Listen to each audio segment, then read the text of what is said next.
매년 크고 작은 사고들이 끊이지 않고 한 번의 사고가 대형 참사로 이어질 가능성이 높은 철도 사고. 안전한 철도를 만들기 위해 교통안전공단과 함께하는 인적 오류에 의한 철도 사고 사례 및 사고 예방. 지금부터 시작합니다. 모듈 3. 급전장애. 터널 내 야생 조류에 의한 급전장애 발생.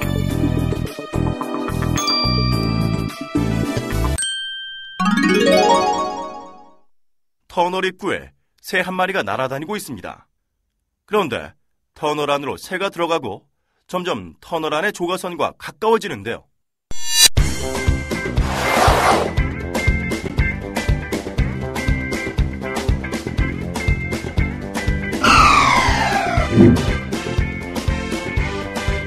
이런! 이대로 두면 위험하겠어요. 무슨 일이 일어났는지 실제 사고를 살펴보고 사고의 원인을 알아봐야겠어요. 그럼 오늘은 저 레이 로먼과 함께 사고 속으로 자세히 들어가 볼까요?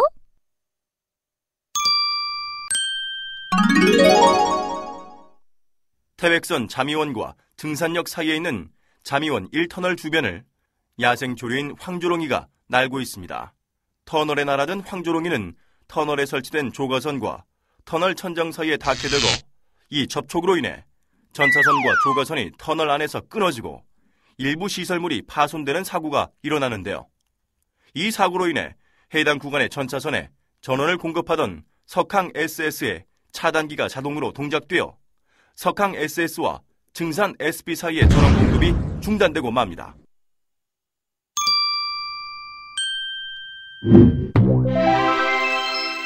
실제 열차 급전 장애 사고 사례를 살펴보았는데요. 과연 어떠한 문제점이 있었으며 여러분이 사례 속의 인물이었다면 어떻게 행동하였을까요? 여러분의 사고에 대한 생각을 한번 작성해 보세요.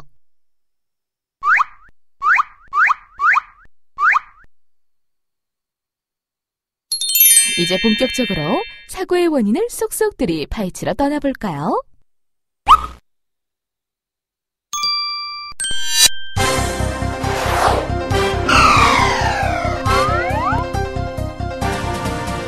자, 사고의 원인을 분석하기에 앞서 원인을 더욱 정확하게 파악하기 위해 사고 당시의 사실 정보들을 알아볼까요?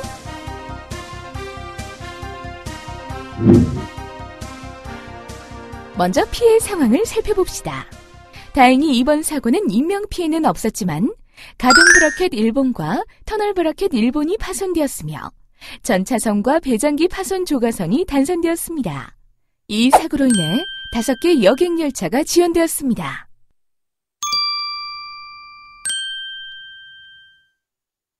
이번에는 선로 상태를 살펴볼까요? 장애가 발생된 자미 1터널은 태백선 자미원역에서 증산역 사이 약 6.6km 중 길이 148m의 단선 철도입니다.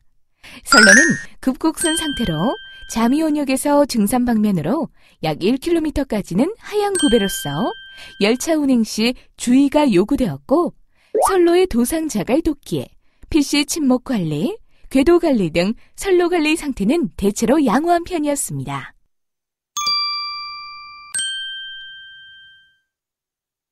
현장 상태를 알아보겠습니다. 장애 현장을 최초로 목격한 자미원 시설관리장은 자미원에서 증산역 간의 노반도끼 작업을 마치고 자미원 사무실로 돌아오던 중 자미원 1터널 안으로 약 10m 지점에서 전차선이 끊어져 바닥에 늘어져 있는 사고 현장을 발견하면서 전기가 흐르는 미세한 소리를 느꼈습니다. 또한 터널 바닥엔 몸통이 약 30cm 정도인 큰 야생조류 황조롱이 한 마리가 깃털이 그을린 채로 분진 가루를 덮어쓰고 있었다고 합니다.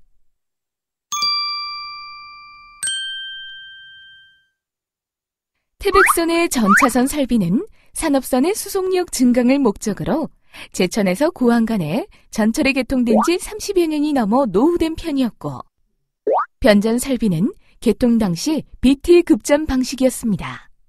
장애 지점인 자미 1터널은 터널 브라켓이 20m마다 8개가 설치되어 조가선과 전차선을 지지하고 있으며 터널 천정과 특고압이 가압된 조가선의 간격은 350에서 450mm가 유지되어 정기적인 최소 안전거리는 유지되었지만 이례적인 이물질 유입 시에도 충분하다고는 할 수 없습니다. 또한 전차선 시설은 30여 년이 넘은 노후된 상태로 주변의 환경 조건에 노출되어 총체적으로 열악한 상태라고 볼 수 있습니다.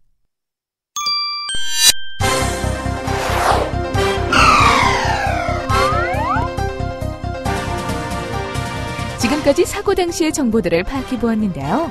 이제 본격적으로 사고의 원인을 알아봅시다. 출발!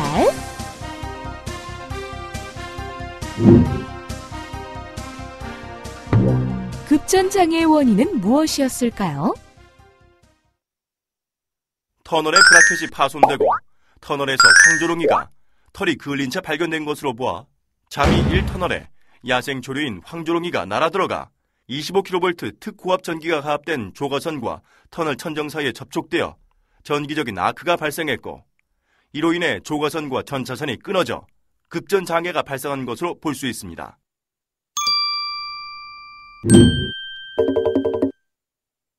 전차선 시설물에 이상은 없었을까요? 잠이원에서 증산역 간의 전차선 시설물 유지 보수 검사는 증산 전기사업소에서 실시하여 외기 온도 상승에 따른 장력추 높이 등을 순회 점검하여 특별한 이상이 없었으며, 또한 전선유 상호간 이격거리 점검 및 항장력 점검, 터널 브라켓 아크 발생 유무 점검 등을 실시하여 특별한 이상이 없는 것으로 나타나 규정에 의한 유지 보수 검사를 잘 시행하고 있었습니다. 사고 후 대처 방법은 적절했을까요? 잠이원역과 증산역 사이에서 장애가 발생되자 석항 변전소의 증산 방면 차단기가 자동으로 동작되어 석항 SS에서 증산 SP 사이 22.2km 구간에 전원 공급이 중단되었습니다. 그 후 전기사령은 구분 시험을 여러 단계로 급단전을 실시하여 장애 구간을 조동 SSP에서 잠이원 SSP 사이로 잘못 판단하고 장애 발생 18분이 지나 판단된 조동 SSP에서 잠이원 SSP를 제외한 다른 구간의 전차선에는 전기를 공급하였습니다. 결국 잠이 1터널에서 사고 현장이 발견된 후 단전 구간을 조동 SSP에서 증산 SP 구간으로 확대하기까지의 약 30분간은 잠이 1터널에 끊어진 전차선에 전기가 가압된 것입니다. 사고 후 전기사령에서 대처한 방법을 살펴봤는데요. 정황을 분석해본 결과 전기사령 담당자는 잠이 1터널에서 사고 현장이 발견된 후 단전 구간 추정 시 방향을 잘못 파악하여 사고 구간을 조동 SSP에서 증산 SP 구간으로 잘못 추정하고 약 30분간 잠이 1터널에 끊어진 전차선에 전기를 공급했습니다. 그러나 단전 구간 추정 시 전기사령 이벤트 기록을 확인하고 방향을 주의하여 살펴서 2차 전기 사고를 방지해야 합니다.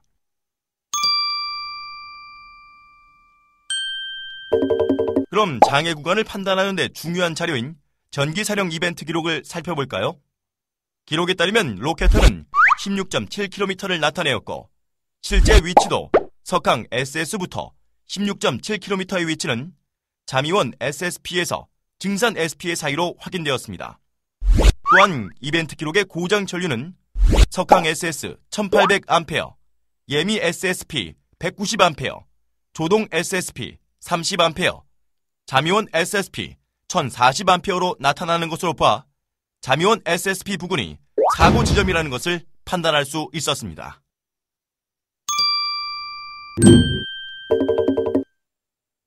차단기의 동작은 적정했을까요? 원래 끊어진 전차선이 바닥에 늘어진 채로 전기가 가압되는 즉시 전기 공급 측의 변전소인 증산 SS의 차단기는 안전축으로 동작되어야 하지만 동작되지 않고 전기가 공급되었습니다. 이렇게 증산 SS 전기를 잠이원 SSP 방향으로 공급하는 즉시 차단기가 트립되지 않고 끊어진 전차선에 전기가 가압될 수 있었던 것은 시스템적인 결함에 의한 것이었습니다.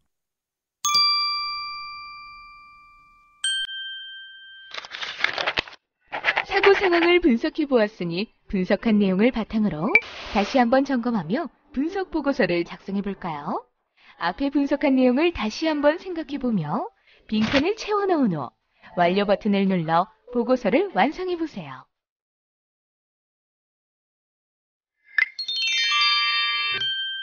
자, 그럼 오늘과 같은 사고가 다시 일어나지 않도록 하기 위한 예방 대책에 대해 알아볼까요?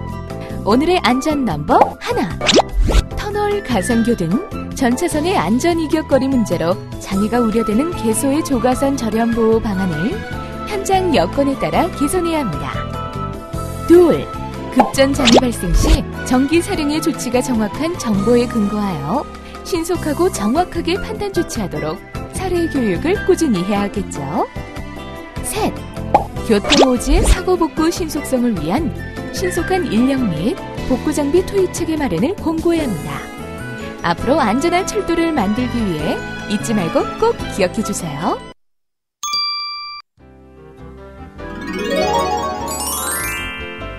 레일우먼 수고했어요. 오늘 얼마나 열심히 했는지 한번 확인해 볼까요? 정답이에요. 역시.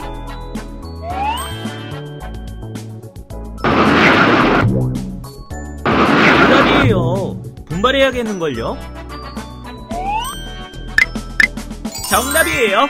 역시. 이번 시간에 분석해본 사례를 통해 안전한 철도 만들기에 한 걸음 더 가까워지셨나요? 다음 시간에는 외부 이물질에 의한 방전으로 인한 고속 차량기 용손사고 사례에 대해 살펴보겠습니다. 그럼 다음 시간에 다시 만나요.